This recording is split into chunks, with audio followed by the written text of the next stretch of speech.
नमस्कार दोस्तों, हमारे चैनल के अंदर आपका स्वागत है। दोस्तों, नवरात्रि का पवित्र त्योहार माता रानी को आपके घर के अंदर आमंत्रित करवाने का त्योहार होता है।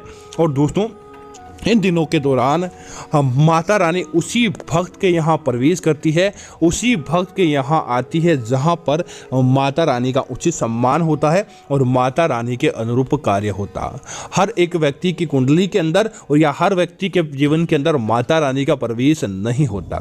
तो दोस्तों, अगर आपको भी चाहिए कि आपके घर परिवार के अंदर माता रानी का प्रवेश हो और आप जो नवरात्रि की पूजा पाठ करेंगे उसका आपको पुण्य प्राप्त हो, तो दोस्तों कुछ ऐसे काम होते हैं, हमारे द्वारा की जाने वाली गलतियां होती है। नवरात्रि के दिनों के दौरान आपको भूल कर भी ऐसी गलतियां या ऐसे पाप नहीं करने चाहिए जिससे माता रानी प्रसन्न होने की बजाय क्रोधित हो जाए, क्योंकि दोस्तों इन कामों को करने के बारे में मनाही की जाती है। और अगर लगातार हम इन मना किए गए कामों को भी करते हैं तो माता रानी की कृपा हमारे ऊपर नहीं बरसती है।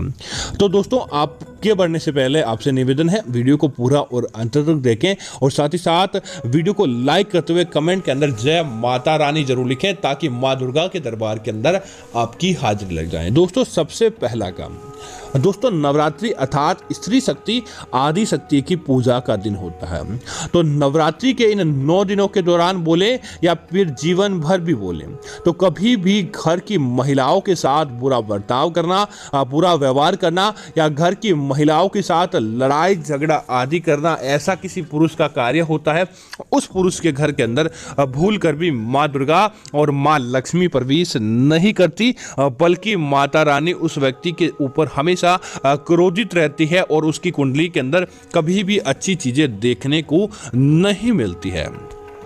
इसी तरह दोस्तों, दूसरी बात करें तो नवरात्रि के दिनों के दौरान किसी भी पशु के साथ मारपीट करना या किसी भी पशु के साथ हिंसा करना दोस्तों सबसे बड़ा कंगाली का कारण होता है।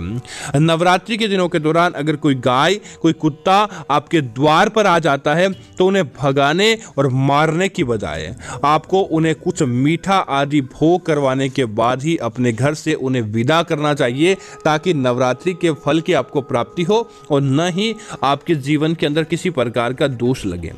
इसी तरह दोस्तों, कई लोग पता नहीं क्यों किसी कारणवश खोए रहते हैं और नवरात्रि के दौरान ही वह कहीं नहीं जाते, अर्थात कि ना तो पूजा पाठ करते हैं और ना ही माँ दुर्गा के मंदिर जाते हैं, बस अपने घर के अंदर ऐसे ही खोए रहते हैं। दोस्तों, इस बात का ध्यान रखिए, नवरात्रि के दिनों के दौरान अगर आप माँ दुर्गा को याद नहीं करते, माँ दुर्गा की भक्ति नहीं करते, तो आपके जीवन के अंदर कभी भी माता रानी प्रवेश नहीं करती है और आपके घर के अंदर हमेशा दरिद्रता बनी रहती है और ऐसे लोगों के ऊपर माँ दुर्गा अपने आप ही क्रोधित हो जाती है। तो इस बात का आपको जरूर ध्यान रखना चाहिए। नवरात्रि के दिनों के दौरान आप जितना ज़्यादा हो सके पूजा पाठ में मन लगाएं, भक्ति के अंदर मन लगाएं, ताकि आपको सौभाग्य की प्राप्ति हो। इसी तरह दोस्तों, नवरात्रि के दिनों के दौरान आप एक बात का नियम बना लें कि किसी को भी उधार देने से आप बचें। दोस्तों, नवरात्रि का दिन आपके घर के अंदर धन आगमन का दिन होता है, धन को आपके घर के अंदर बुलाने का दिन होता है। तो दोस्तों, इस बात का ध्यान रखें, इन दिनों के दौरान आपसे कोई व्यक्ति उधार मांगने के लिए आता है या आप भी किसी अन्य व्यक्ति के साथ पास धन मांगने के लिए, उधार मांगने के लिए नहीं जाएं। नवरात्रि के दिनों के दौरान तो दोस्तों आप जितना ज़्यादा प्रयत्न करें कि धन आप कमाकर घर के अंदर लेकर आए, ताकि वह धन आपके घर के अंदर दिन दूनी रात चौगुनी गति से बरकत करवाने का कार्य करता है, न कि आपके घर से कोसों दूर चला जाता है। इसी तरह दोस्तों, कोई ऐसा व्यक्ति नवरात्रि के दौरान आपके घर पर पैसे मांगने के लिए आए जिसका किसी प्रकार का इमरजेंसी का हॉस्पिटल आदि के अंदर काम हो, या व्यक्ति मृत्यु के काल के अंदर जाते जाते बच जाता है, तो ऐसे व्यक्ति को नवरात्रि के दौरान आप धन उधार देते हैं तो दोस्तों आपके पास वह धन लौटकर वापस नहीं आता, तो भी उसका सहस्त्र गुना आपको प्राप्त हो जाता है और आपके जीवन के अंदर उसकी बरकत देखने को मिल जाती है।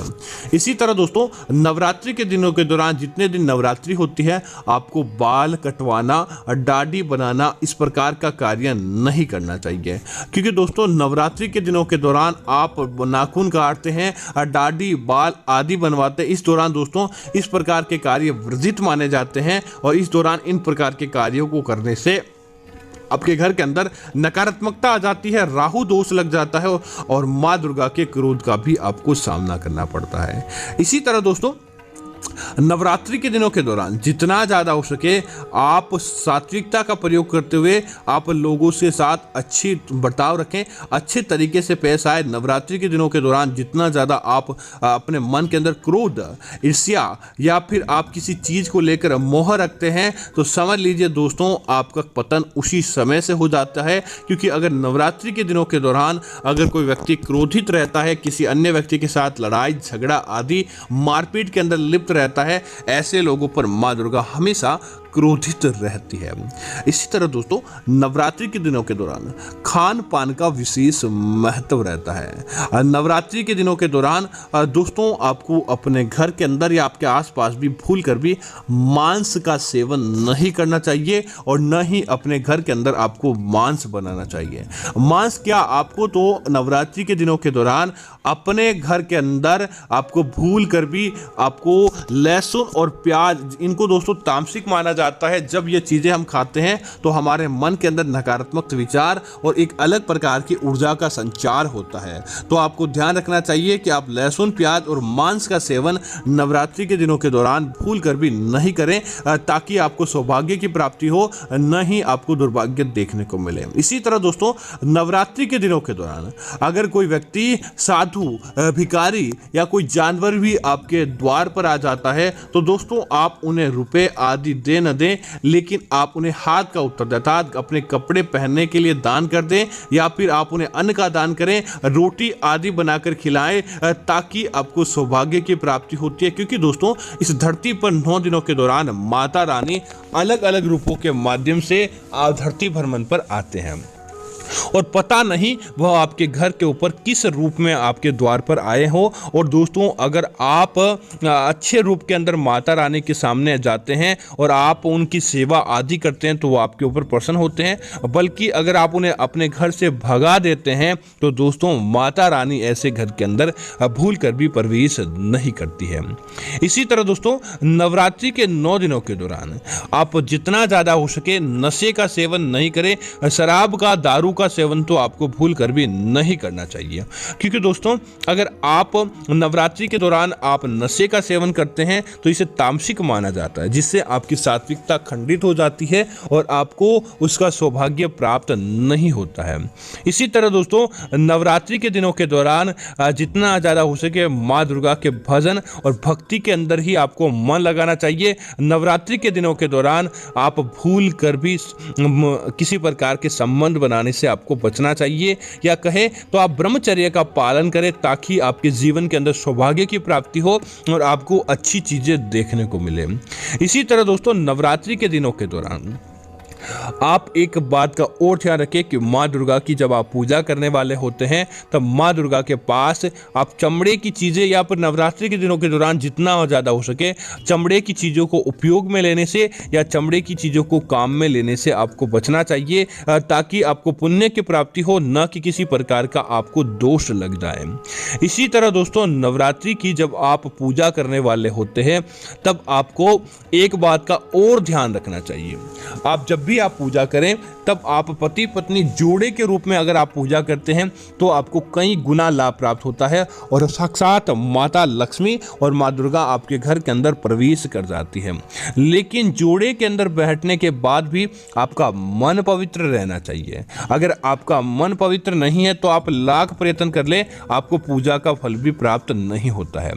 इसी तरह दोस्तों नवरात्रि की पूजा के दौरान आप साफ सफाई का विशेष ध्यान रखिए। अगर आप अपने घर के अंदर गंदगी रखते हैं और उसके बाद माता दुर्गा को आमंत्रित करते हैं तो माता दुर्गा कभी भी ऐसे घर के अंदर प्रवेश नहीं करती है। और दोस्तों इसी तरह दूसरी चीज की बात करें तो नवरात्रि के दिनों के दौरान आप झूठ बोलकर, चोरी करके धन कमाते हैं तो ऐसे लोगों के ऊपर माँ दुर्गा हमेशा क्रोधित रहती है। इसी तरह दोस्तों नवरात्रि की पूजा के दौरान आप इस्तेमाल किए गए दीपक का भी ध्यान रखें। दीपक कहीं से भी खंडित नहीं होना चाहिए।